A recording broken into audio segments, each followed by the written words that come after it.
You are not what you have done or what has been done to you. You are something like the rising sun. Can't you see that you are new? You might have your father's name or bear the shame he left behind, but there's new life flowing through your veins. Leave some room to be surprised. You are new every morning. You are new every morning. Each day a resurrection waiting to break through.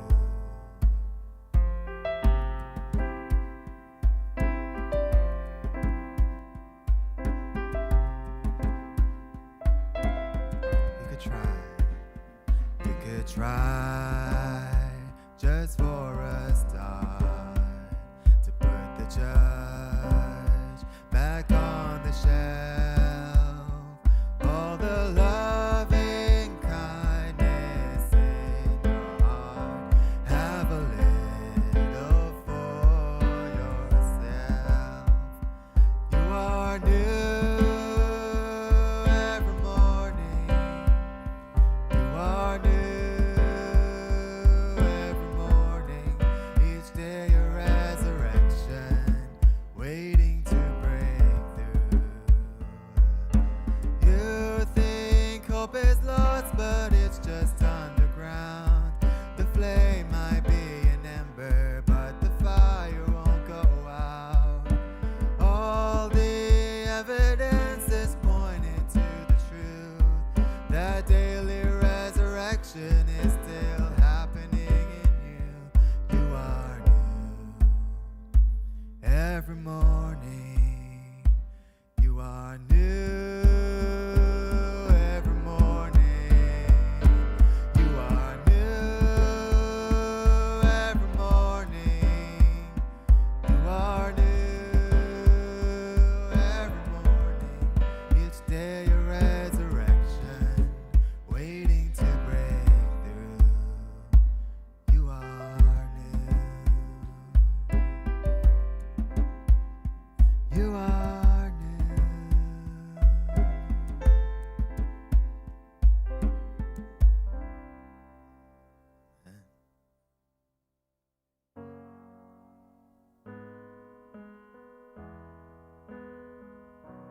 thank you all for being here today. Now, would you please take a few minutes to give each other a warm welcome this morning?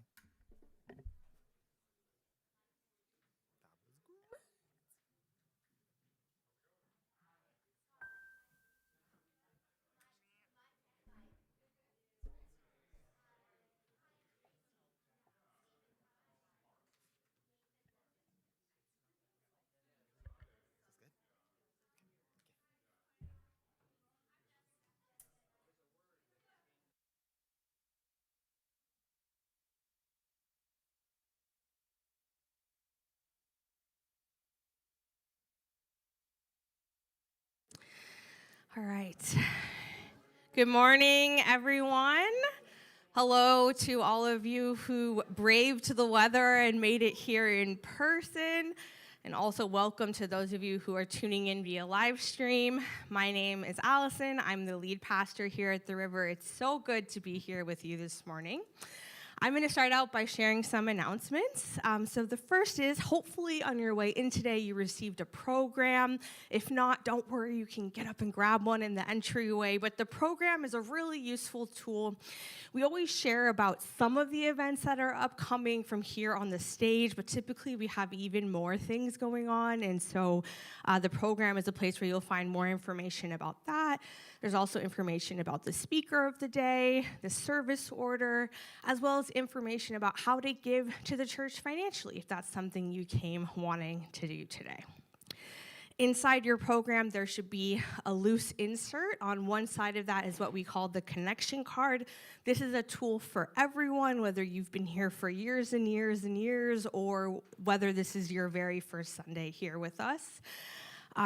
We would love it if you've never filled one out before, if you could do that today, just so we can know that you are here. We can give you a warm welcome and make sure you're on our weekly email list. But this is also a great tool if you have moved and want to give us your updated mailing address, if you want to ask questions about something, if you want to submit a prayer request to the staff, if you'd like to RSVP for an event, this is the tool that you can use to do that. And so we have the physical version available here and also a digital version. You can follow the QR code and you can also find this digital version on the upcoming events page on our website. Okay, after the service today, you're invited to stick around for something that we call River Roundtable. For those who haven't joined one before, what we do is we form a big circle here in the sanctuary. We eat some pizza together, and then we dive into a specific topic related to life and faith. Today's topic will be faith and finances, so we would love for you to join us for that.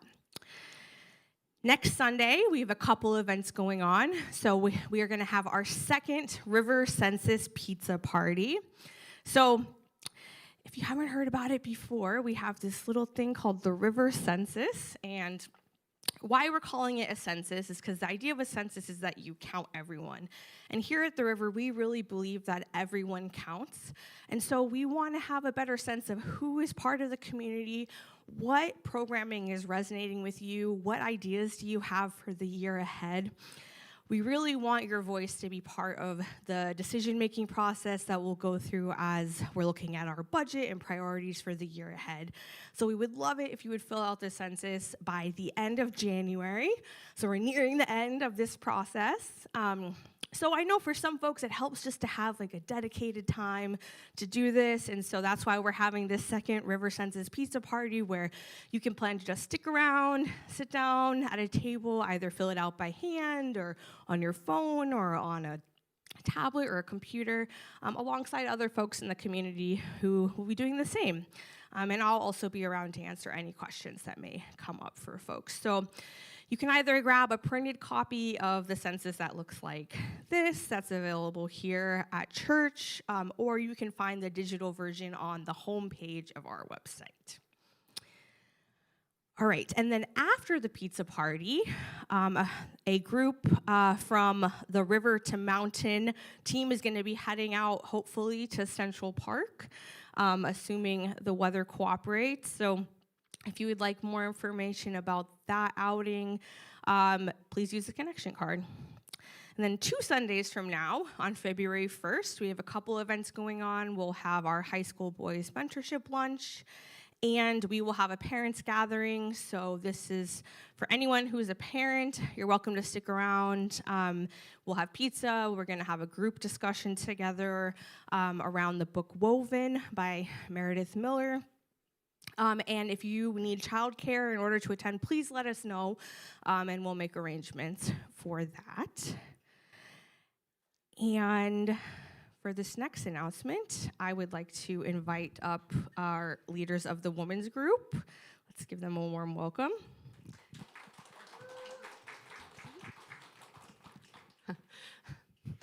Hi, so we're part of the women's group of 6 women, I think, that are organizing this. We continued the women's group from Michelle and Molly's group, but now it's us. And the first meeting will be this Friday. So for everybody that would like to sign up, please do so before Wednesday. We'll have interesting discussions like about the round table of today around faith and finances, and we'll talk about our hopes for the engagement with church this year. So yes, please join our group. It's fun. We'll pray for each other. We'll share, and you can talk to either me if you're not yet in the group, or Eleanor, or Carla, or Eunice. So we will also have a potluck, so we will have dinner together. yes, yes. So all that. Thanks.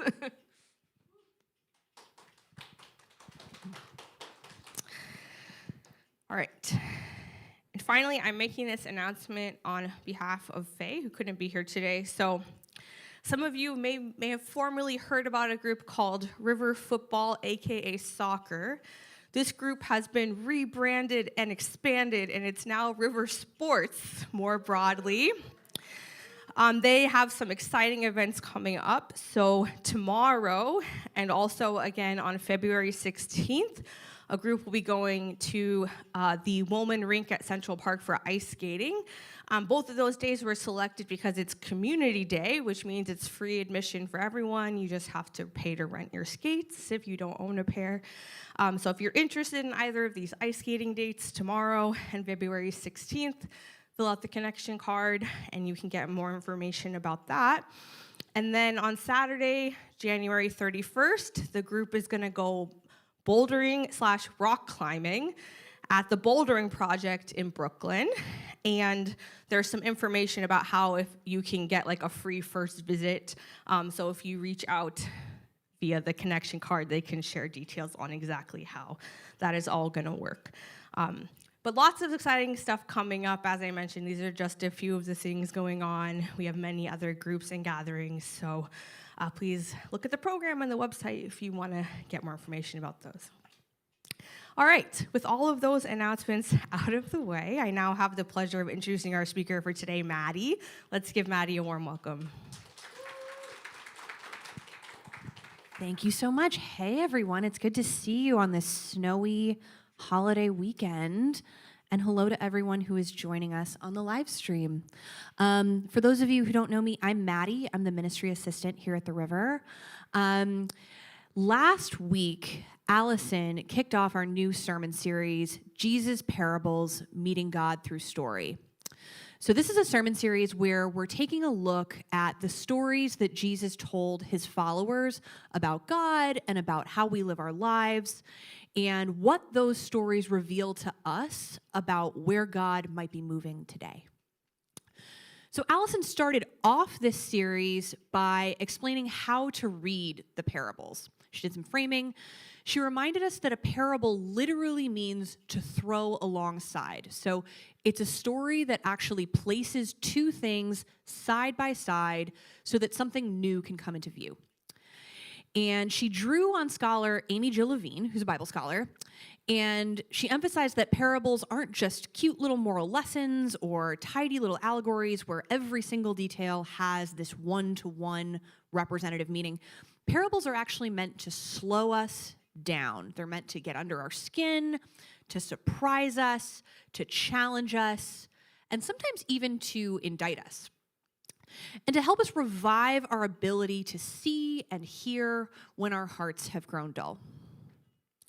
So Allison invited us to approach these stories with an open mind, to linger long enough to notice what feels disturbing or resistant in us, and to then come back to them again and again, trusting that God can meet us a little bit differently each time.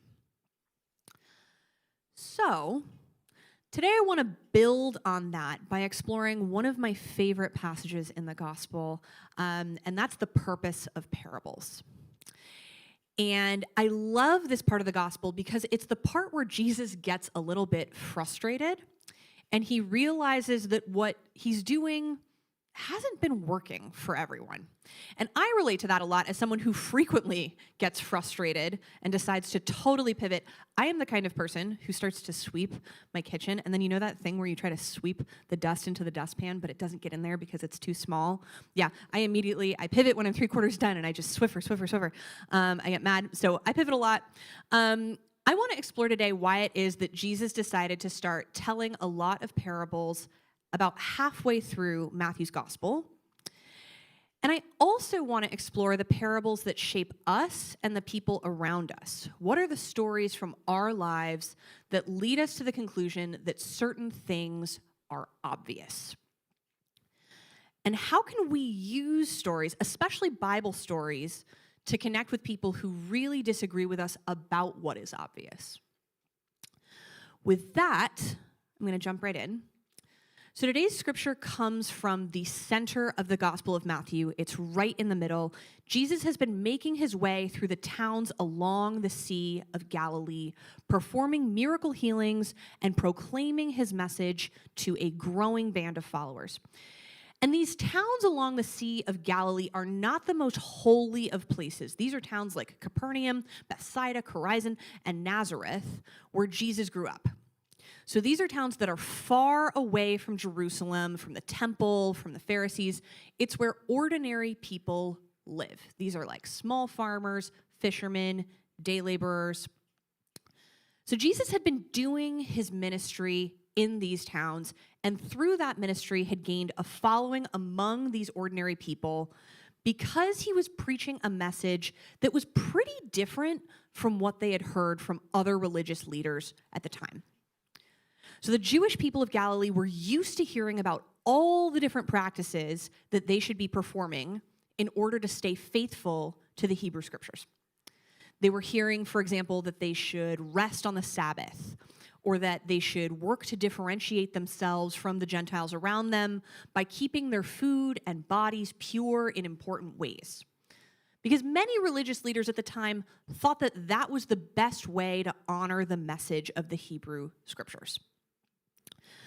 But Jesus was coming in and saying, well, actually, that's not exactly what the Hebrew scriptures were trying to accomplish.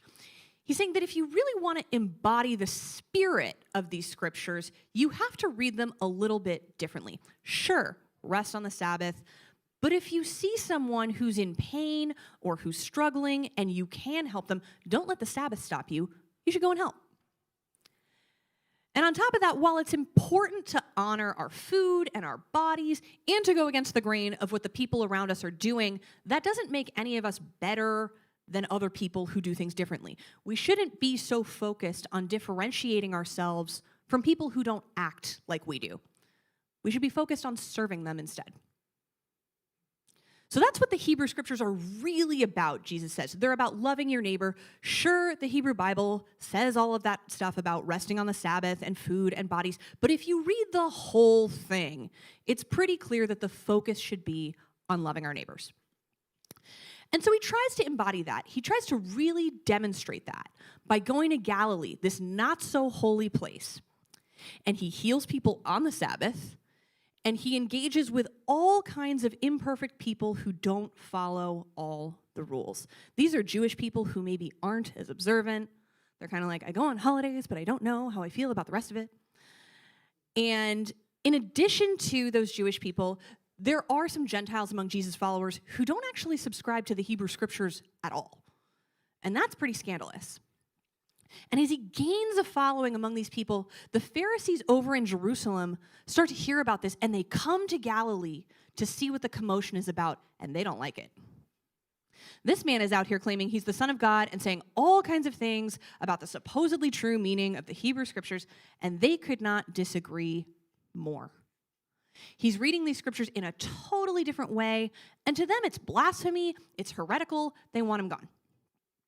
So Matthew writes that the Pharisees actually went out and conspired against him. They conspired on how to destroy him. Quick sidebar here. As always, whenever we talk about Pharisees, it's important to acknowledge that tropes about Pharisees have been used anti-Semitically. Demonizing Pharisees by taking their viewpoints out of historical context has been a way that some Christians have demonized all Jewish people. And we can sometimes forget that the conflict that I'm describing here between Jesus and the Pharisees is a debate that was happening at the time within Judaism, and Jesus was not the only Jewish person at the time who was critiquing the Pharisees for reading scripture in a very specific way. We can also forget that the Pharisees had some valid reasons for approaching things in the way they did, which I'll get into a little later. If you're interested in diving into more specifics about who the Pharisees were, you can check out this podcast with Bible scholar Amy Jo Levine from the Bible for Normal People. It's called Who Are the Pharisees, actually? Okay, that was a quick sidebar. Now we're going to get back into it. So what does Jesus do after he hears that the Pharisees are coming after him? First, he gets away from them for a moment and continues to heal people and cast out demons and share his thoughts about God with his followers. So he's still doing all of that. But soon after that, Jesus pivots. He tries something new that he's tried a little of before, but he hasn't really doubled down on it. So he goes to the Sea of Galilee, and he gets in a boat. And all of his followers are there spread out along the beach. And he's in this boat, and he's standing, and he turns to face them as they're standing out on this beach. And he starts to tell them parables. Now, why is this a big deal? This is the first time in the Gospel of Matthew when Jesus really sits down and tries to teach people what he's all about using primarily parables. So there are a couple of parables that happen before this in Matthew, but this is the first time when Jesus is really stepping aside to focus on parables as his primary strategy for getting across his message. So there are a lot of parables in this chapter of Matthew, some of which you may never have heard of. They are not popular. Some of them are, some of them are not. So there's the parable of the sower, which you've probably heard of, the parable of the weeds, the parable of the mustard seed and the yeast, the parable of the hidden treasure and the pearl, that's a less popular one, and the parable of the net. I don't think we normally teach that one. Maybe some of you have heard of it. So he's tried a few other ways of getting his message across before this. He's already delivered a Sermon on the Mount that summarized all of his core teachings. That was Matthew chapters 5 through 7. It's 3 whole chapters in Matthew, is just this one sermon. And that sermon has in it things like turn the other cheek and treat others like you want to be treated and judge not lest ye be judged. So he's tried sermons before, and that got some people interested in following along.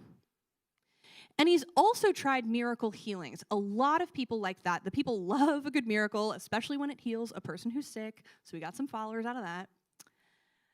And then there were other people who started to pay attention when he started casting out demons. They thought that was pretty cool. That seemed like evidence that this man might have something valuable to say, might even be the Son of God as he claimed. But clearly that wasn't enough for many people. The Pharisees, for example, had heard and seen all of that, and they were not impressed. It just made them mad. And so this is the part of the gospel where Jesus decides that he needs to try something else. He stops what he's doing, he gets in the boat, he faces this beach full of people, and he starts to tell parables.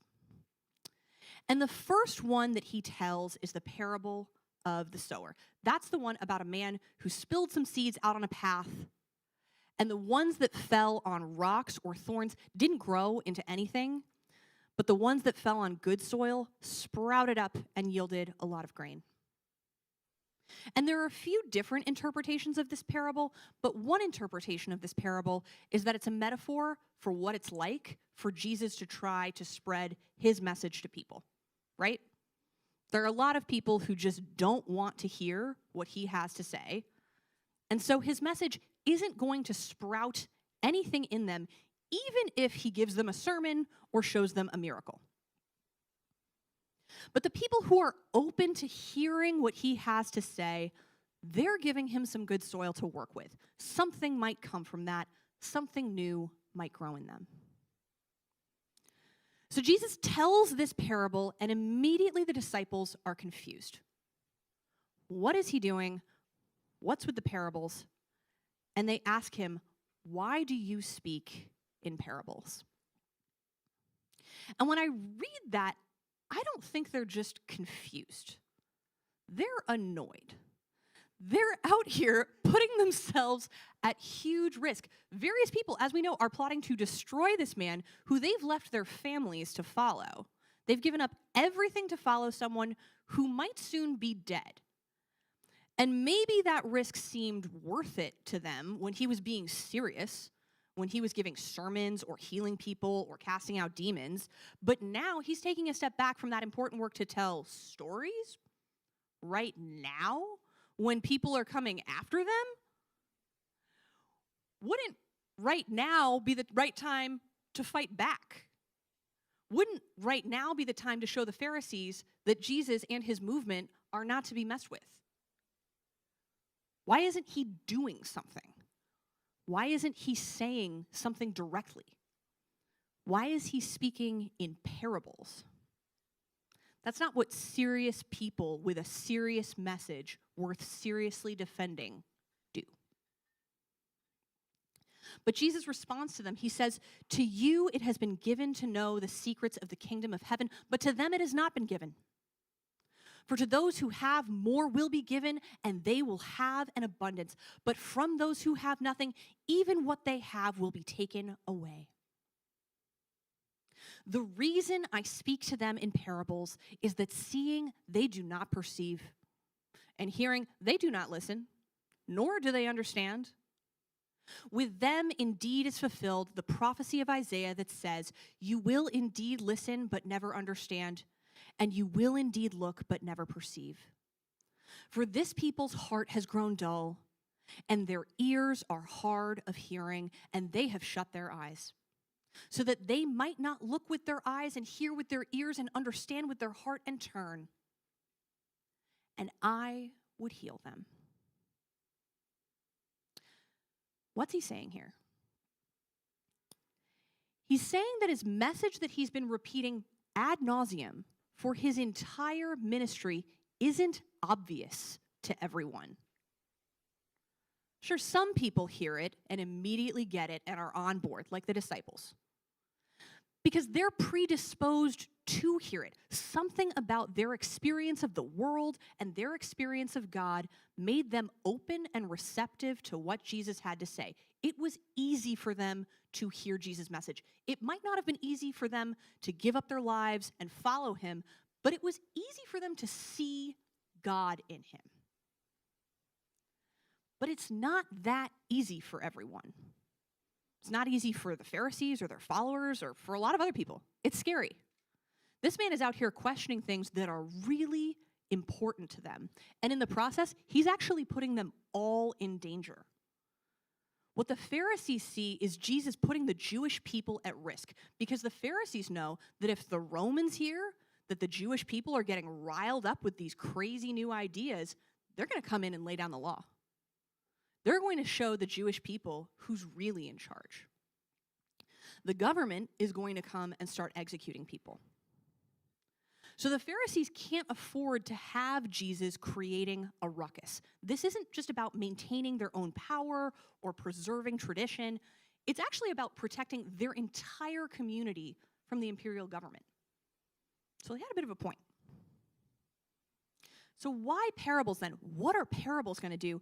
Jesus quotes the Hebrew Bible here. He quotes the prophet Isaiah. He says, you will indeed listen, but never understand, and you will indeed look, but never perceive. For this people's heart has grown dull, and their ears are hard of hearing, and they have shut their eyes so that they might not look with their eyes and hear with their ears and understand with their heart and turn, and I would heal them. and I would heal them. Jesus has been performing miracle healings. He's been healing the sick, but he's realized that if he's going to get his message across to people, that's not enough. He needs to actually heal the divide between him and these people who are not open to hearing what he has to say. He's acknowledging here that this message that seems so obvious to him and to his disciples is not obvious to everyone. He's acknowledging that there are many people who are reading the Hebrew scriptures and who are looking around at the situation of the Jewish people in the Roman Empire, and to them, it's obvious that Jesus is not only wrong, he's dangerous. And I'm thinking about all of the different ways that Jesus could have chosen to respond to that reality, right? He could have written those people off. He could have said, if you don't like what I have to say, good riddance. I'm done dealing with people who aren't open to hearing me. I'm done dealing with people who are trying to come after me, right? That sounds reasonable. He could have just kept on doing what he was doing, giving sermons, doing miracles. Clearly, some people were into it, right? He could have just stuck with those people. Who cares about the rest of them? Going off about the Pharisees was clearly a popular thing to do in Galilee. It seemed to be getting him followers. It would have made sense in a way to continue just going after those people. He could build a movement of all the people who were upset with the Pharisees. That could be his whole brand niche. He could be the anti-Pharisee guy. And some Christians view Jesus that way, but I think that's a misread. And I think this section of Matthew really demonstrates why. Jesus could have become just the anti-Pharisee guy, or honestly, he could have stopped what he was doing altogether. I mean, people were planning to destroy him. Isn't that a sign that it might be time to retire? Couldn't he have joined a pickleball league or taken up canasta? Should have gotten out of the game. It was time. But he didn't do that. He looked at these people who were afraid of him and who wanted him gone and said, and I would heal them. What does he mean by that? He means he's going to try to speak their language. The parable of the sower that he just told, that's actually a direct reference to a few different parts of the Hebrew scriptures. The Hebrew scriptures use images of seeds and sowing and reaping all of the time. And so when Jesus tells the parable of the sower, he's trying to express his frustration about people's inability to hear his message in language that they can hear. He's saying to them, look, see, I'm not a threat, I promise. I'm out here reading the same scripture you are, and I believe it, just like you. I believe it so much that I'm going to use it to tell you what I have to say. You don't have to shut me out. You can give me a chance because I'm one of you, even though it might not seem that way. And I think we want the same thing. What I'm saying might not be obvious to you, but I'm not writing you off. I've been thinking this week about all the things that seem obvious to me. I grew up in a family that was very understated, if that makes sense. They weren't into big displays of emotion. They weren't very particularly talkative people. And they don't like to make a scene or a fuss about anything. They keep it very low key. Some of you might have come from families like that. One of my dad's favorite sayings when I was growing up was, those who say do not know, those who know do not say. It's a good one. That was his way of saying, we don't trust people who talk a big game about what they know or what they have or what they can do. Serious people let their actions speak for themselves. And that ethos was really at the foundation of a parable that has shaped my family and my life. So some of you know this story about my family. My dad came from very humble beginnings, and so in college, he put his head down and worked really hard to become a corporate lawyer, in part so that he could support his family. And he ended up as an associate at the number 2 law firm in the world, Latham & Watkins, and he was on track to have a successful career as a lawyer.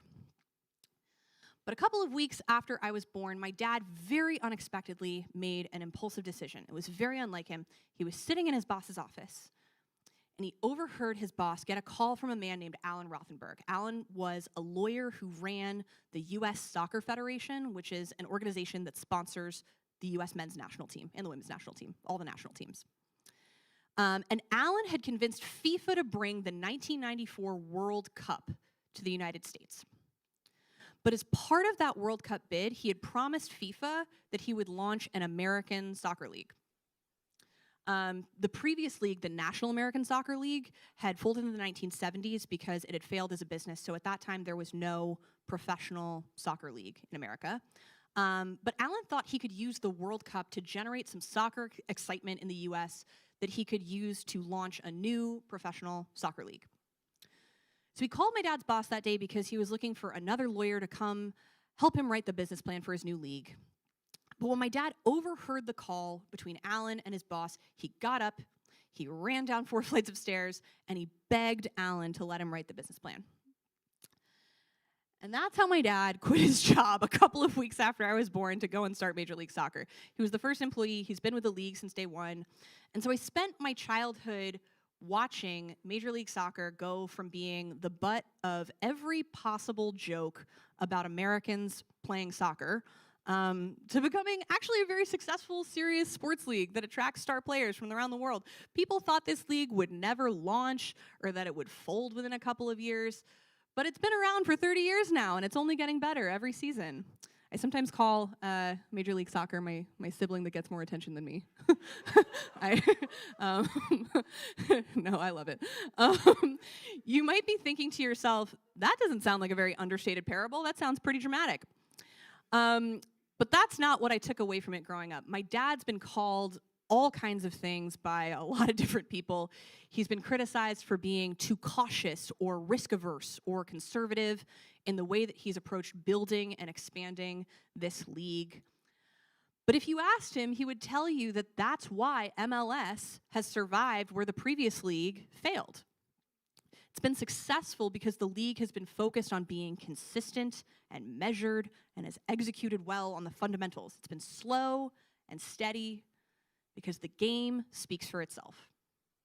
So that's what the parable of Major League Soccer taught me growing up. It taught me that when you do something big, something dramatic, something that seems impossible, you put your head down and you execute. Slow and steady. You don't need to be flashy about it. You need to be consistent and let the work speak for itself. Which is why in 2016, when Donald Trump became the Republican Party's nominee for president, it was so obvious to me that he shouldn't be the president.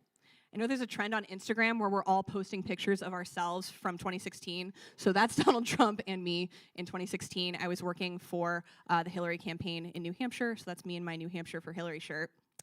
And Donald Trump is anything but understated, right? He's always bragging. He's always talking himself up. He's always talking about how successful and smart and powerful he is.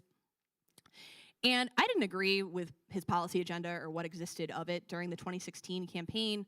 But even before that, his general demeanor was just so at odds with everything that I had been raised to respect about people that I was immediately turned off by him. I was certainly rocky soil for whatever seeds he was trying to sow, because to me, he was the epitome of those who say do not know. He struck me as a scammer because he's not someone who lets the work speak for itself. He's all about the show, right? And so when he won the election, I had to reckon with the reality that what was obvious to me was not obvious to many voters in this country. In fact, to many voters, the opposite was obvious, right? Understated people are the problem. Understated people downplay the problems of the working class. They accept the status quo. They're willing to settle for a system that isn't working. Understated people aren't going to change anything. To many voters, it was obvious that the only person who was going to actually have the courage and the power and the follow-through to shake things up was a loud billionaire who wasn't beholden to the political establishment and who wasn't afraid to say whatever was on his mind. What do we do with that? What do we do in a world where what's obvious to us is the opposite of what's obvious to so many other people. And what do we do when that creates a political situation that becomes increasingly scary? What do we do when the government starts to come for people? What do we do when the government kills someone in broad daylight? I don't think that there's one correct biblical response to the current moment.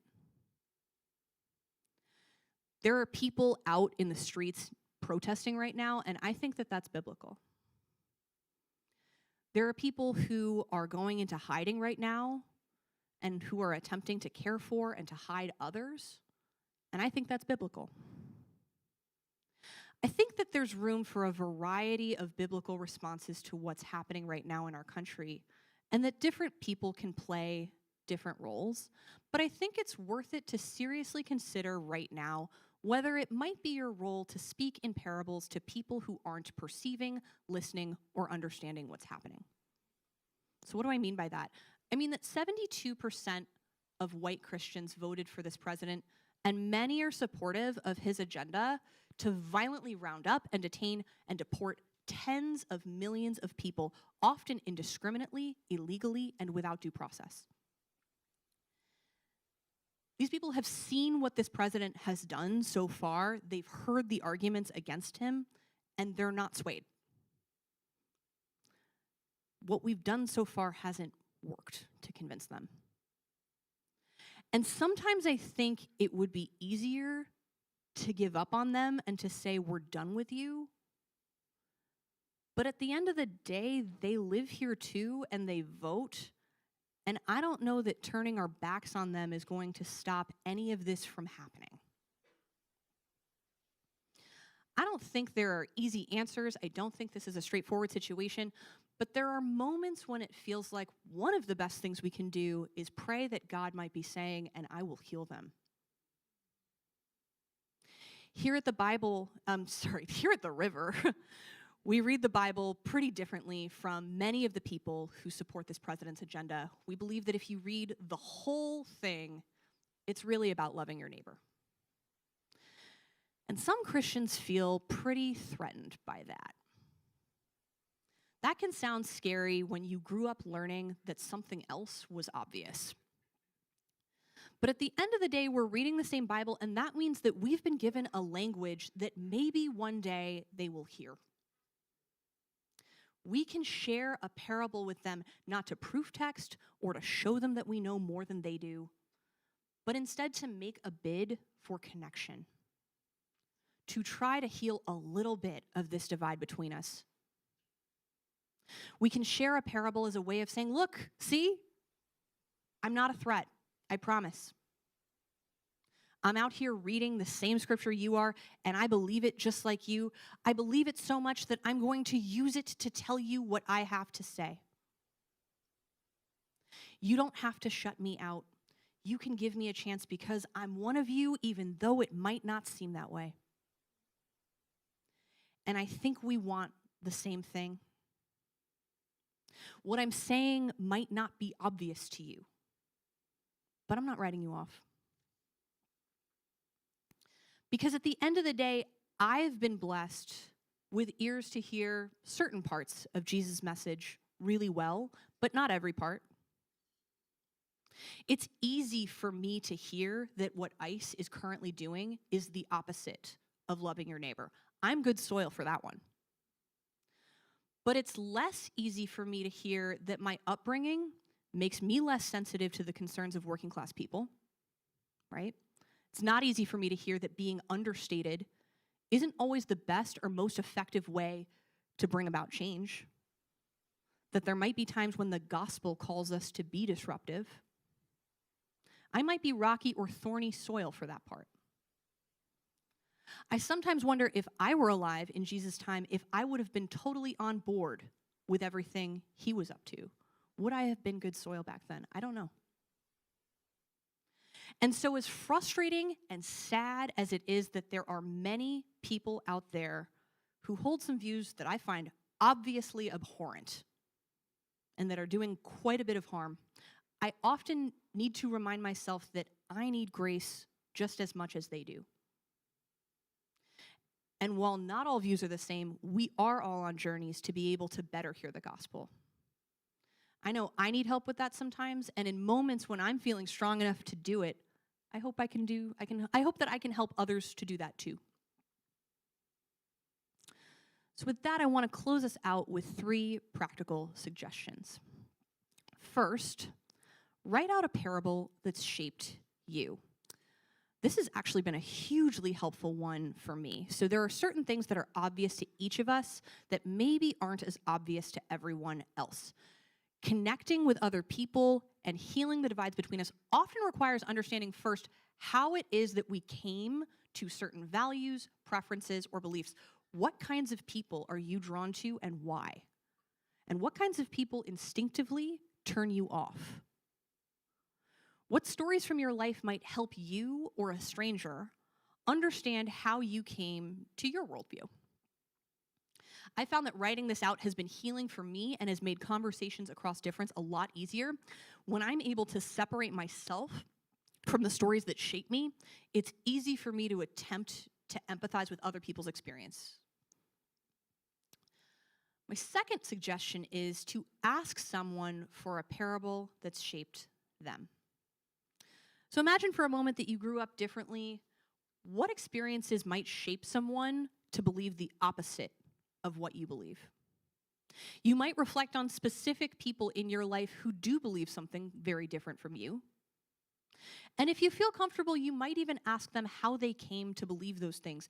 People often try to explain their views with facts or other kinds of reasoning, but research shows that most people are pretty emotionally driven. All of us are. So it might be helpful to specifically ask for stories from their upbringing or their life that might explain why they believe what they believe. Third, pick a parable from the Bible to meditate on. There are somewhere between 35 and 46 parables in the Gospels, depending on what you count as a parable. You can easily Google and find one, but if you want me to assign you one, you can try the parable of the Good Samaritan, which is Luke chapter 10, verses 25 through 37. And when you read whatever parable you've chosen, I want you to reflect on what's easy for you to hear from that parable and what might be harder for you to hear. What's obvious to you and what might be obvious to someone else. I know that in the face of all that's going on, these things might seem silly or small or unimportant. What are parables going to do in the midst of all this? Shouldn't we do something more? Or alternatively, what if there's nothing left that we can do? What if a parable's not even worth the trouble? Do we have to engage in this kind of thing? These are big questions with complicated answers that really are specific to your own situation. But in general, I like to believe that 3 things are true. 1, I think that we're all compelled to do something in the face of injustice. That is part of what it means to follow Jesus. But 2, we can't do everything, and not everything is ours to do. We all have different roles to play. So we have to choose wisely. And 3, in a moment when things were looking pretty dark, Jesus thought that the best use of his time was to tell parables. So if that's what you choose to do, you're in good company. If you're looking to dive more into the specifics of how to engage in conversations across difference or how we can respond as Christians in this political moment, consider taking a look at some of the books in our library. That should be next slide. Here we go. Some of the books in our library that dive into these topics in more depth than I can in a sermon. We have many more books than just these, but this is a smattering for such a time as this by my professor, Hannah Reichel. It specifically addresses this current political moment using examples from Nazi Germany, actually, and everyday stories of what people did during that time. It's a really interesting book. And then these 3 other books, Do You Still Talk to Grandma?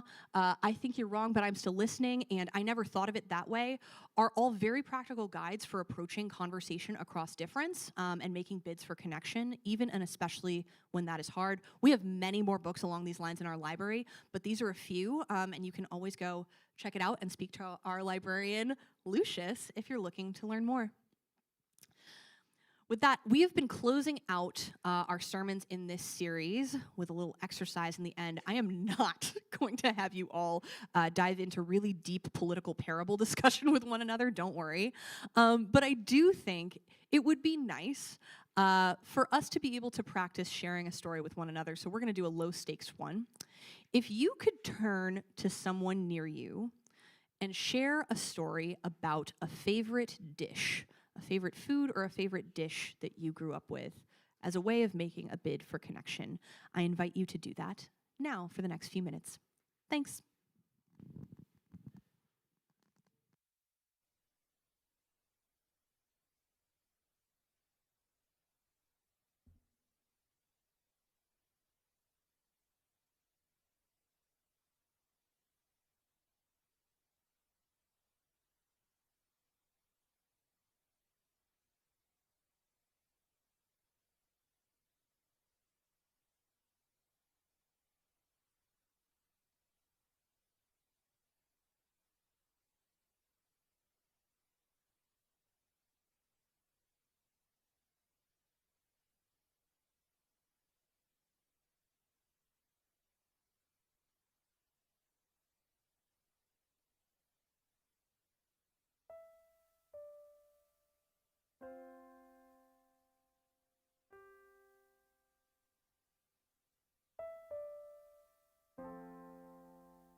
I'm missing something. Amen.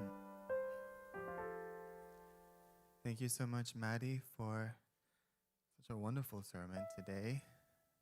I trust that you all enjoyed it, learned something from it, and can take it home with you. I'm missing a slide here, so I'm just going to vamp the next couple of lines. We're going to sing a couple more songs to close off today's service. At this time, something you would be interested in is getting prayer.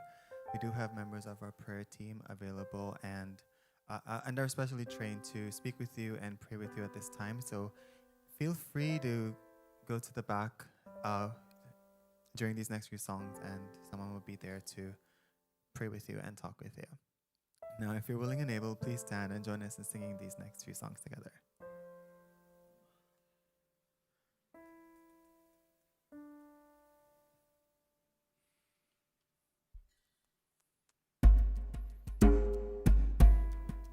In the fields fields of the Lord, our work is rest.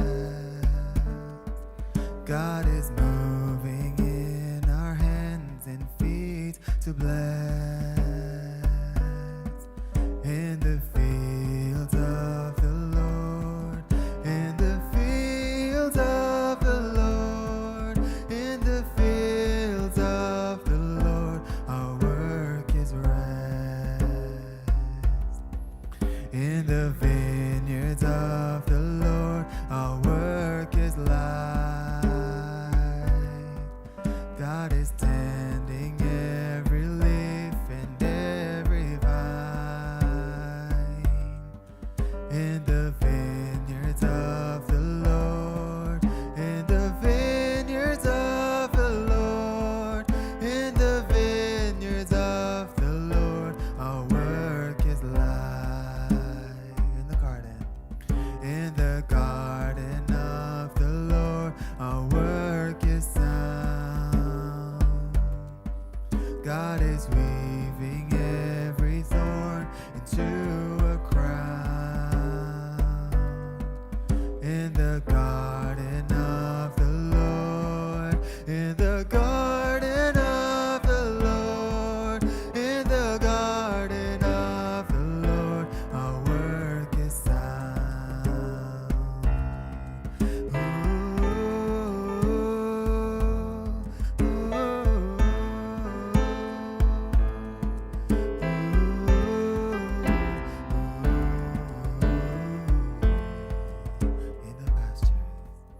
In the pastures of the Lord, our work is peace. Where this weary soul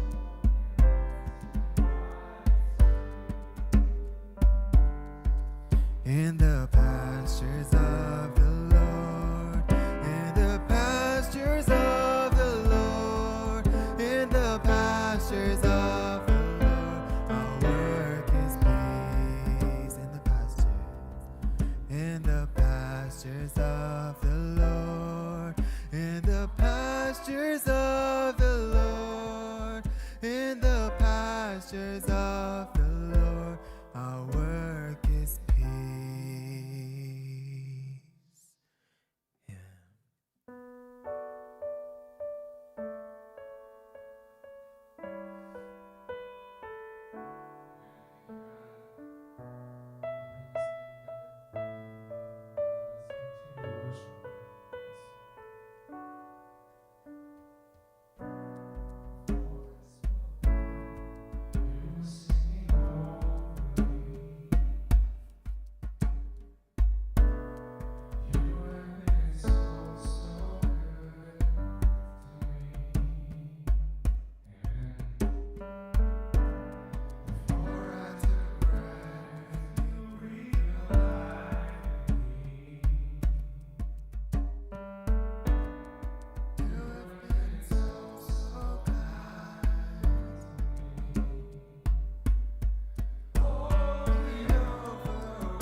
Before we end the service, we're going to sing one more song together. But first, I'd like to share just a couple reminders.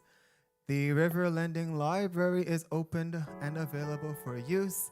Please feel free to explore and borrow some books if you'd like to read.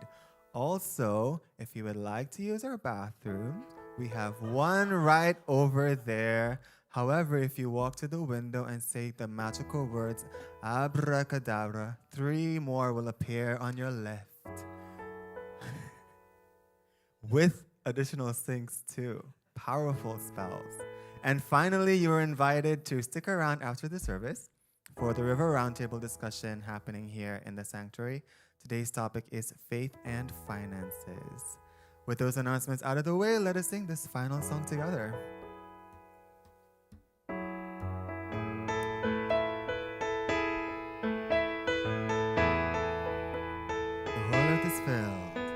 The whole earth is filled.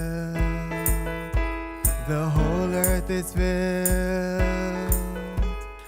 Filled with your glory. Filled with your glory. My whole life is filled. My whole life is filled. It's filled with your glory. Filled with your glory. Your love is alive. Your love is alive.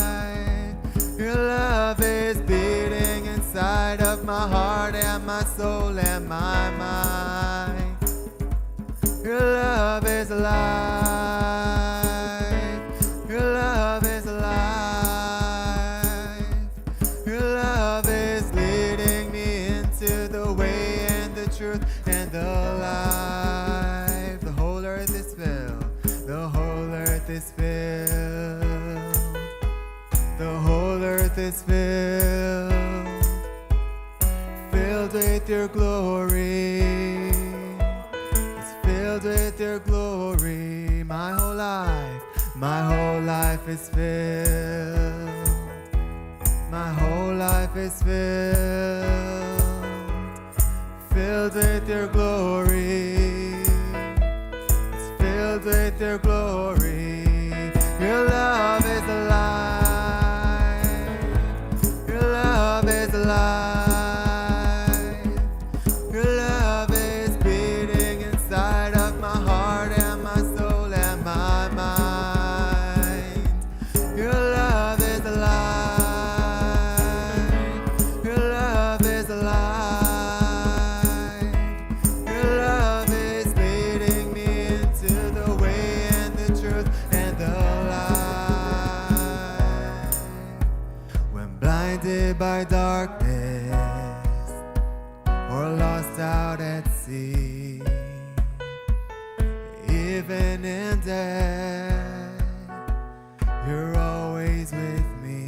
When I am fearful, when I am fearful, I won't be afraid.